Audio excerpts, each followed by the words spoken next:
Guaira, gracias a la gestión de su Estamos hoy aquí, un sábado 20 de julio del año 2024 después de Cristo. Vamos a hacer este video que se titula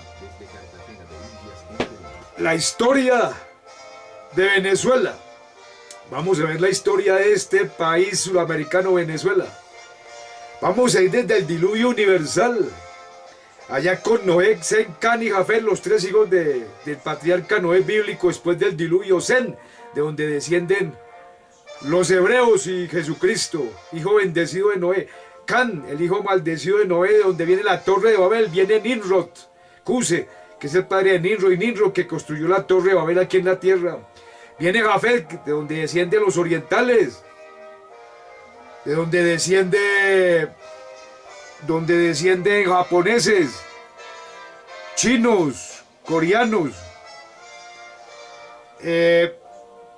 Entonces vamos a ver que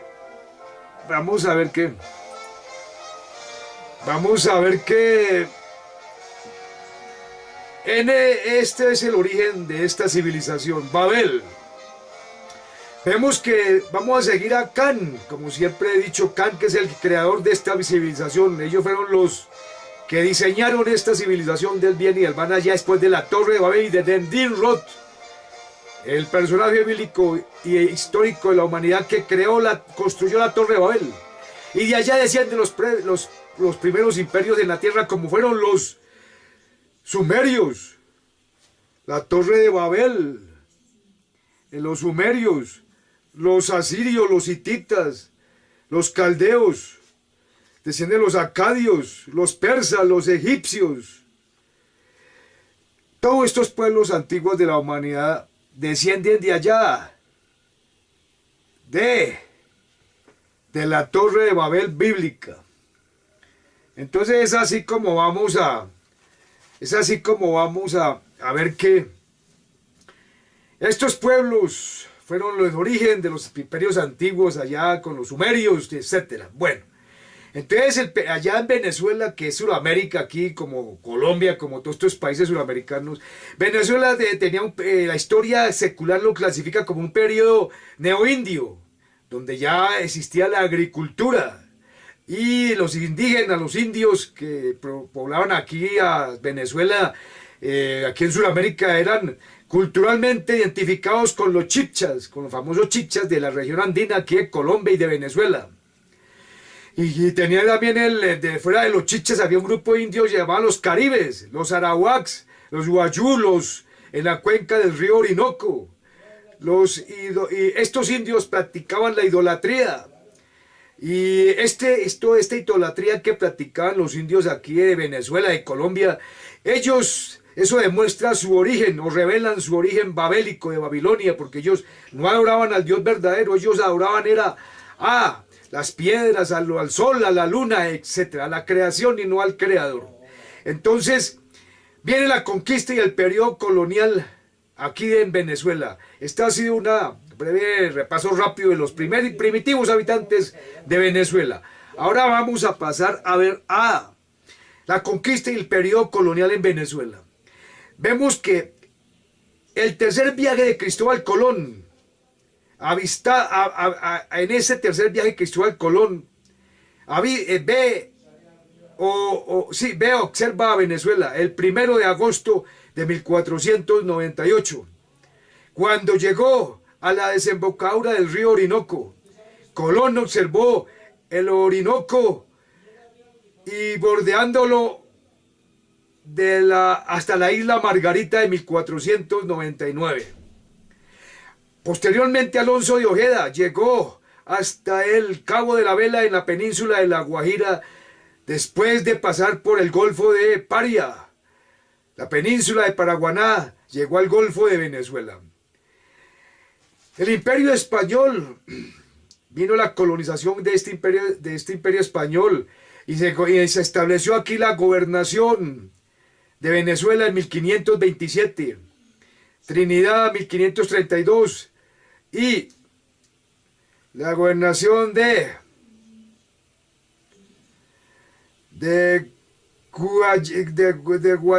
Guayana en 1568.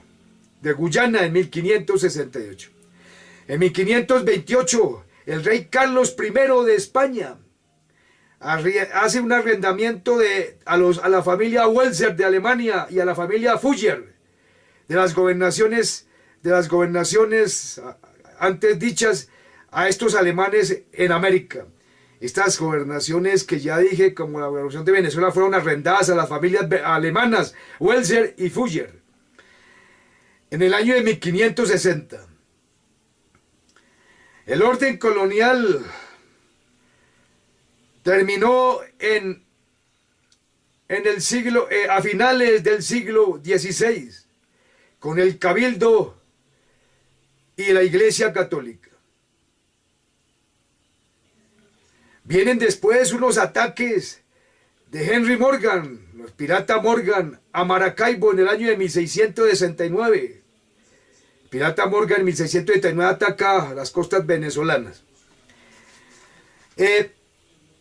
Al ascender al trono los reyes Borbones, la casa de Borbón, el rey Carlos III creó la Capitanía General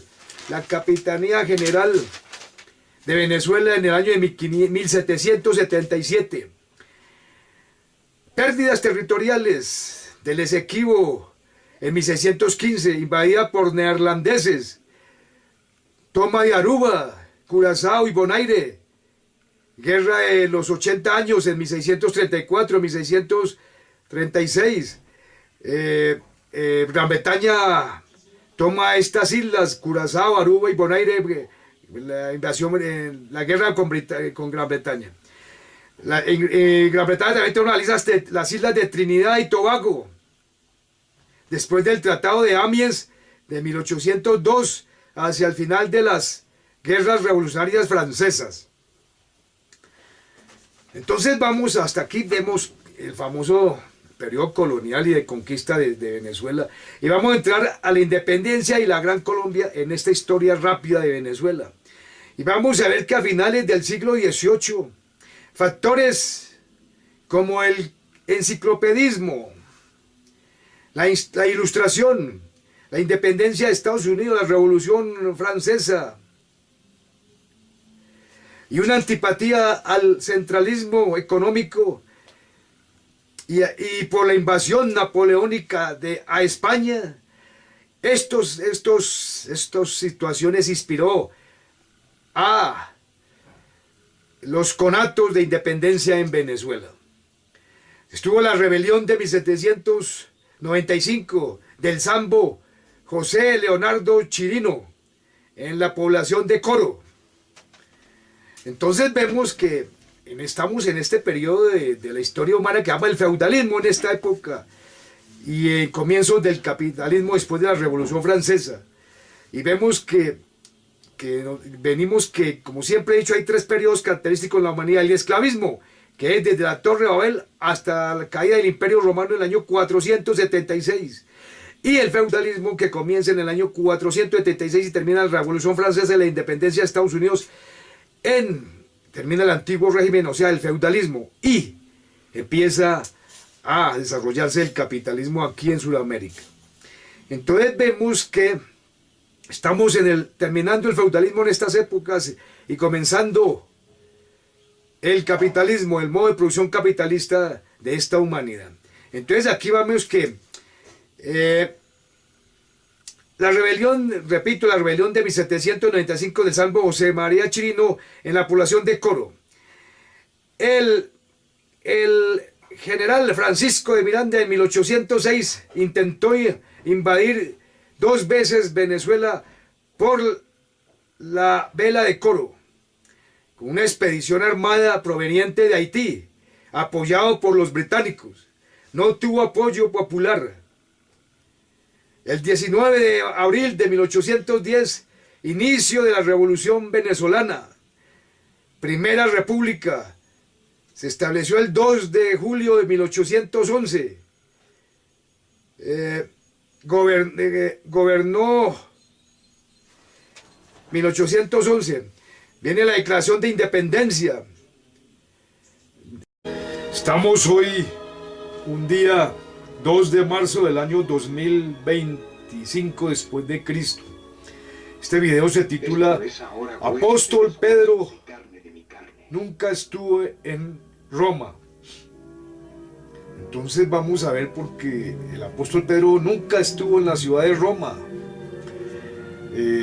La misma historia corrobora esta situación, afirma esta situación de que no hay hechos históricos que prueben la ida del apóstol Pedro a la ciudad de Roma. Entonces vemos que la iglesia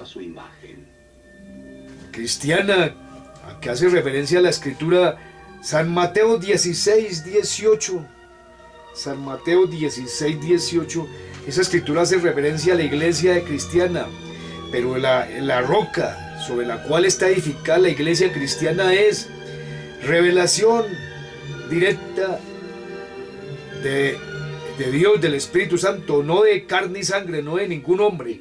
Esa es la roca, revelación directa de Dios, del Espíritu Santo. Esa es la revelación de la roca de Mateo 16, 18. Ahí es donde está esta situación. Entonces vamos a ver también vamos a ver un documental que también nos está hablando sobre esto, que nunca estuvo Pedro. No hay comprobaciones históricas de que Pedro estuvo alguna vez en la ciudad de Roma. O sea que Pedro no pudo haber sido el fundador del cristianismo allá en la ciudad de Roma. Vamos a ver entonces este video que también nos habla sobre este tema. Una novedad que venía de los primeros días del siglo III y que había suplantado una tradición más antigua, según la cual Pedro y Pablo habían sido los cofundadores y Lino el primer obispo. La verdad es que Pedro no dejó ningún documento donde haga constar que los obispos de Roma son sus sucesores o cabeza de la iglesia como conjunto. Pedro no pudo haberse hecho cargo de esa congregación, debido a que sus constantes viajes le habrían impedido cumplir debidamente con las obligaciones que eso conlleva. De hecho, la aseveración católica de que Pedro vivió en los últimos años de su vida en Roma es virtualmente imposible de comprobar históricamente. Inclusive, la misma Enciclopedia Católica lo afirma de la siguiente manera. En cuanto a la duración de su actividad apostólica en la capital romana, la continuidad o no de su residencia allí, los detalles y éxito de sus trabajos y la cronología de su arribo y de su muerte, todas estas cuestiones son inciertas y pueden resolverse solamente mediante hipótesis más o menos bien fundadas. Pero, sobre todo, hay que recordar que Pedro tenía una jerarquía mayor que la de un simple pastor u obispo.